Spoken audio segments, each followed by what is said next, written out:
समाजात जर जागरूकता असेल तरच देशात विकासात्मक परिवर्तन घडेल, असे मत केंद्रीय मानव संसाधन मंत्री कपिल सिब्बल यांनी व्यक्त केले. भारतीय जैन संघटनेच्या रौप्य महोत्सवी वर्षानिमित्त आयोजित कार्यक्रमाचे उद्घाटन सिब्बल यांच्या हस्ते करण्यात आले. यावेळी शालेय शिक्षण मंत्री राजेंद्र दर्डा, कर्नाटक धर्मस्थळाचे धर्माधिकारी डॉक्टर वीरेंद्र हेगडे, माजी न्यायमूर्ती चंद्रशेखर धर्माधिकारी, शांतीलाल मुथा आदी उपस्थित होते. सिब्बल म्हणाले, महात्मा गांधींच्या सत्याग्रहाचा अर्थ शत्रूतील मानवता जागवण्याचा होता. आज सत्याग्रहाचा अर्थ बदलला आहे. स्वतःच्या मागण्यांकरता कामकाजात अडथळे आणले जात आहेत. शिक्षणातही राजकारण आणले जात आहे. आज आपल्यापुढे पाणी, आरोग्य असे प्रश्न भेडसावत आहेत. ही सामाजिक आव्हाने पेलण्याकरता शिक्षणाचाच आधार घ्यावा लागेल. शिक्षण परीक्षा केंद्रित नसावे, परंतु आज स्थिती निराळी असून शिक्षणाला व्यापाराशी जोडले आहे. धर्माचाही दुरुपयोग होऊ लागला आहे. अशी माणसे समाजात दरी निर्माण करत आहेत. स्वतःला बदलण्यापेक्षा देशाची घटनाच बदलण्याचा काही लोक प्रयत्न करत आहेत. त्यामुळे अनैतिक विचारांच्या भूकंपासारख्या परिस्थितीला सामोरे जावे लागत आहे. बदल घडवायचा असेल तर तो समाजापासूनच घडला पाहिजे. चर्चेतूनच प्रश्न सुटू शकतात. देशात आज उच्च शिक्षण घेणाऱ्यांचे प्रमाण 17% आहे. 2020 पर्यंत 30% त्यामध्ये वाढ करण्याचे केंद्र सरकारचे उद्दिष्ट आहे. शिक्षणाचा प्रसार होण्याकरता खासगी क्षेत्रालाही सामावून घ्यावे लागणार आहे. तसेच मूल्यवर्धित शिक्षणास केंद्रीभूत मानले पाहिजे. देशातील विद्यार्थ्यांपर्यंत शिक्षण पोहोचावे याकरता फायबर ऑप्टिकचे जाळे निर्माण करण्यात येत असून पंचायतींना जोडण्यात येत आहेत, असेही सिब्बल यांनी सांगितले.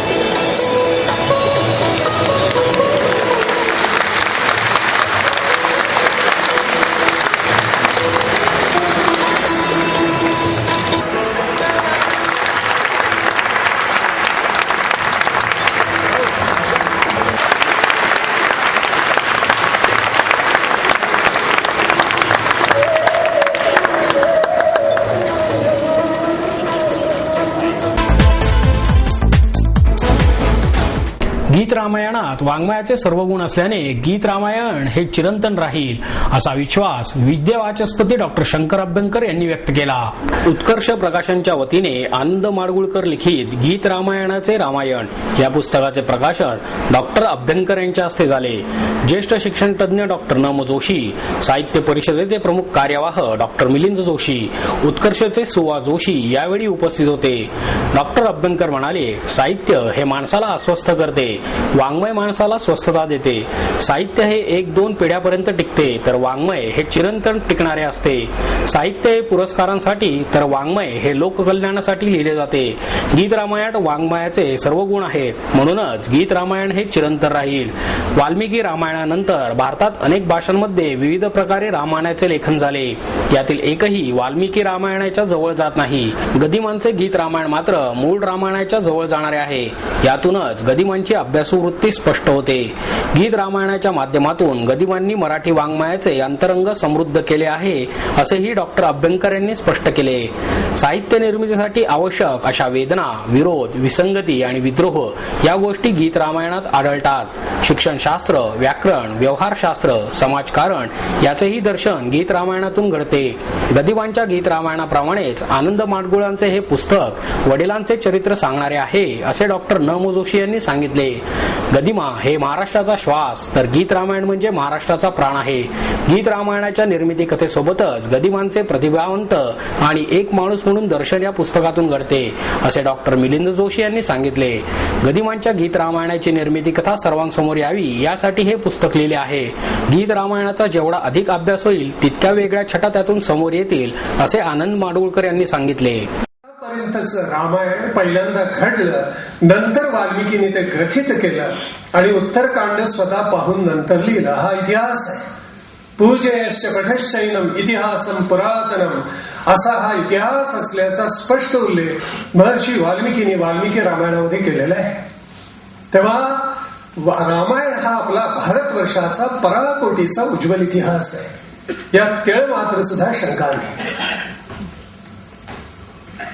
श्री रामचंद्र या आपल्या मातृभूमीचे महाप्राण आहेत, आत्मा आहेत आणि महर्षी वाल्मिकी आदिकवी आहेत. वाल्मिकी रामायणाचा जन्म झाल्यानंतर अनंत रामायण या भारतामध्ये जन्माला आले. त्याच्यामध्ये मराठीमध्ये भावार्थ रामायण जन्माला आला. आपल्याला ज्ञात आहे. हिंदीमध्ये रामचरितमानस संत तुलसीदासांनी निर्माण केलं. कानडी भाषेमध्ये पंप आणि तोरवे रामायण निर्माण झाले. तमिळ भाषेमध्ये कंब रामायण निर्माण झालं. मोल्ल आणि रंगनाथ रामायण हे तेलुगू भाषेमध्ये दोन्ही निर्माण झाले. तुंचत्तू येशुत्तक्षण या नावाचे संत झाले, ते केरळमध्ये झाले. त्यांनी पहिल्यांदा मल्याळी भाषेमध्ये रामायण लिहिलं. गिरीधर रामायण गुजरातीमध्ये झालं. कृत्तिवास रामायण बंगाली भाषेमध्ये झालं. डोगरी रामायण काश्मीरी भाषेमध्ये लिहिलं गेलं. मला असं विचारलं तर सांगेन की जगातली एकही भाषा अशी राहिली नसेल की ज्याच्यामध्ये वाल्मिकी रामायणाचं भाषांतर झालेलं नाही. प्रत्येक भाषेमध्ये जगातल्या आज वाल्मिकी रामायणाचं भाषांतर झालेलं आहे. कोरो आणि जोशुआ यांनी पहिल्यांदा वाल्मिकी रामायणाचं आंग्ल भाषेमध्ये भाषांतर केलं आणि जगातल्या सर्व परदेशी भाषांमध्ये वाल्मिकी रामायण जाऊन पोहोचलं. केवढता तर वाल्मिकी रामायणावर बेतलेली ही सगळी रामायण यातलं एकही रामायण मूळ वाल्मिकी रामायणाशी प्रामाणिक नाही. तेव्हा असं वाटत होतं महाविद्यालयात गेल्यानंतर, कारण गीत रामायणाचा जन्म त्याच्या अगोदरच आहे, की वाल्मिकी रामायणाशी प्रामाणिक असलेलं एखादं रामायण निर्माण व्हावं आणि वाल्मिकी रामायणाशी सर्वाधिक प्रामाणिक असलेलं रामायण कोणतं असेल तर आनंदराव गीत रामायण आहे.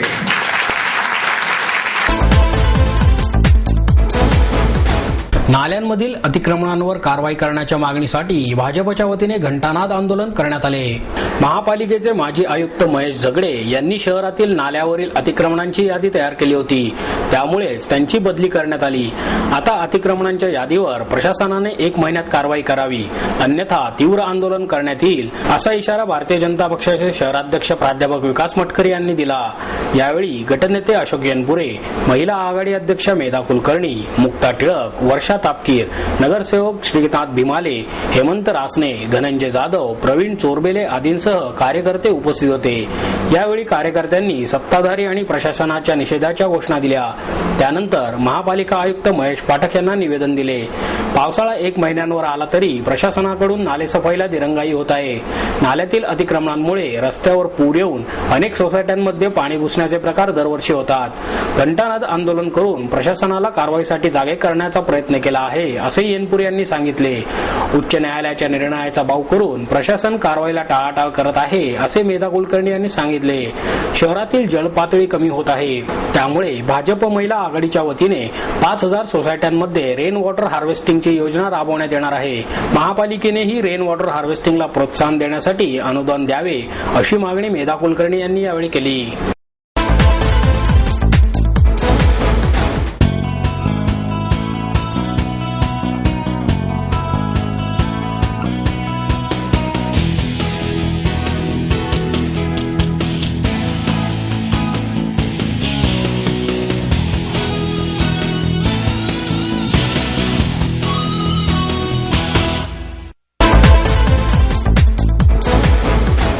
बँक ऑफ महाराष्ट्राच्या नफ्यात वाढ झाली असून निव्वळ नफ्यात बँकेने 30% अधिक मजल मारली आहे.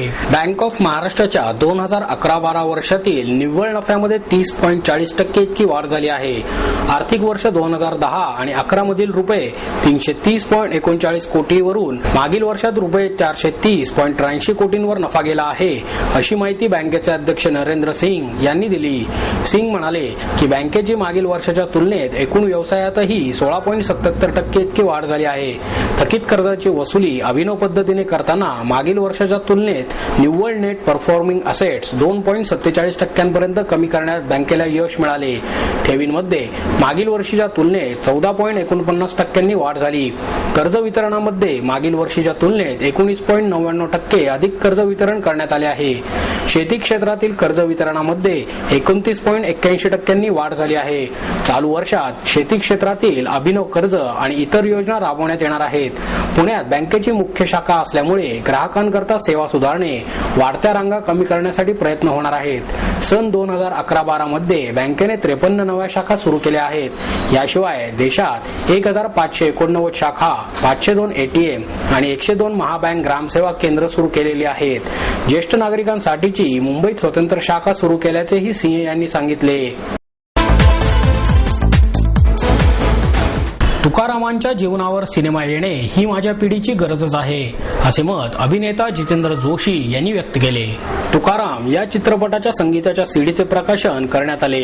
यावेळी जितेंद्र जोशी म्हणाला, माझ्या आयुष्यातील हा चित्रपट महत्वाचा टप्पा आहे. नटापेक्षा माणूस म्हणून त्याने मला समृद्ध केले आहे. लहानपणापासूनच मला वारीचे आकर्षण होते. नंतर हळूहळू तुकारामांच्या अभंगांकडेही माझे लक्ष गेले. तुकारामांनी 400 वर्षांपूर्वी ज्या गोष्टी सांगितल्या आहेत त्या गोष्टी आजही अंमलात आणल्या तर आपले आयुष्य सुधारायला लागेल.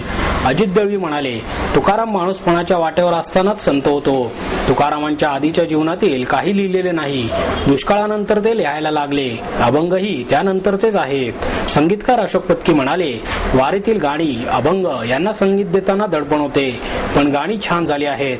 वृक्षवल्ली आम्हा सोयरे वनचरे हे गाणं प्रेक्षकांना नक्कीच आवडेल असेही त्यांनी नमूद केले. चित्रपट करताना तो काळ उभा करणे आव्हानात्मक होते.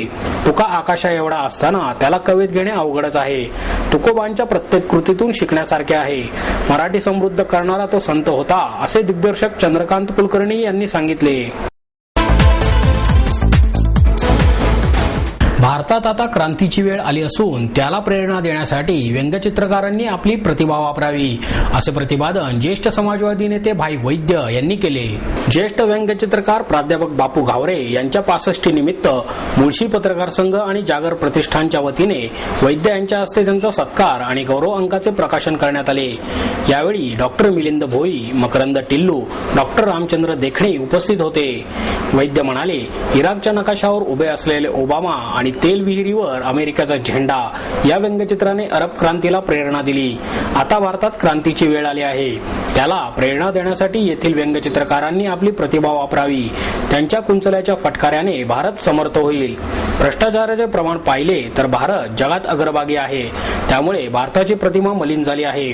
भ्रष्ट व्यवस्था आणि बेधुंद कारभाराविरुद्ध लढण्यासाठी तरुणांना प्रेरणा देण्यासाठी व्यंगचित्रकार महत्वाची भूमिका बजावू शकतात. समाज प्रबोधनासाठीच स्त्रियांचे हक्क, पुरोगामी विचारांचा प्रसार करण्यासाठी या कलावंतांनी पुढाकार घ्यावा. व्यक्तिचित्र रंगवण्यासाठी लेखकाला कित्येक शब्द खर्च करावे लागतात. व्यंगचित्रकार मात्र कुंचल्याच्या एका फटकाऱ्यात ते उभे करतात. फ्लेक्स लावल्याने नव्हे तर बुद्धिमत्ता आणि कलेच्या विकासामुळे माणसे मोठी होतात. सध्या पुण्यात मात्र माणसांच्या उंचीपेक्षा फ्लेक्सची उंची कैक पटींनी वाढतच चालली आहे. त्यांच्याकडे जरा व्यंगचित्रकारांनी पाहावे, कारण फ्लेक्स लावून सगळे महापुरुषच होत आहेत, सामान्य कोणीच नाहीत, अशा उपरोधिक शब्दात वैद्यांनी खेद व्यक्त केला. स्त्री भ्रूण हत्येबाबत जनजागृती करण्यासाठी शिवसम्राट क्रिएशन्सच्या वतीने नकोशी या म्युझिक अल्बमची निर्मिती करण्यात आली आहे. नुकत्याच झालेल्या जनगणनेनुसार देशातील मुलगा आणि मुलगी यांच्यातील सरासरी प्रमाणात लक्षणीय तफावत असल्याचे निदर्शनास आले आहे. महाराष्ट्रात तर मुलींच्या संख्येत मोठ्या प्रमाणात घट होताना दिसत आहे. विविध रुग्णालयांमध्ये स्त्री भ्रूण हत्येचे प्रमाण वाढलेले आहे. या प्रकारांबद्दल जनजागृती करण्यासाठी शिवसम्राट क्रिएशन्सच्या वतीने नकोशी हा म्युझिक अल्बम येत आहे.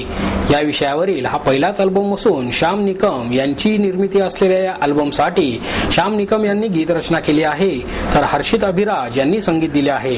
स्त्री भ्रूण हत्या रोखण्यासाठी आम्ही या अल्बमद्वारे केलेल्या प्रयत्नांमुळे राज्यातील काही अंशी जरी स्त्री भ्रूण हत्या रोखता आल्या तरी आमच्या प्रयत्नाला यश आले असे आम्ही समजू, असे श्याम निकम यांनी सांगितले. मुलींबद्दल सध्या समाजात जी उदासीनता आहे ती दूर करण्याच्या दृष्टीने हा कार्यक्रम म्हणजे एक मिशन आहे. याद्वारे महाराष्ट्रातील घराघरात जाण्याचा आमचा मानस असून मुलींचं महत्त्व समजावून सांगण्यासाठीचा हा आमचा एक प्रामाणिक प्रयत्न आहे, असे संगीतकार हर्षित अभिराज यांनी यावेळी सांगितले.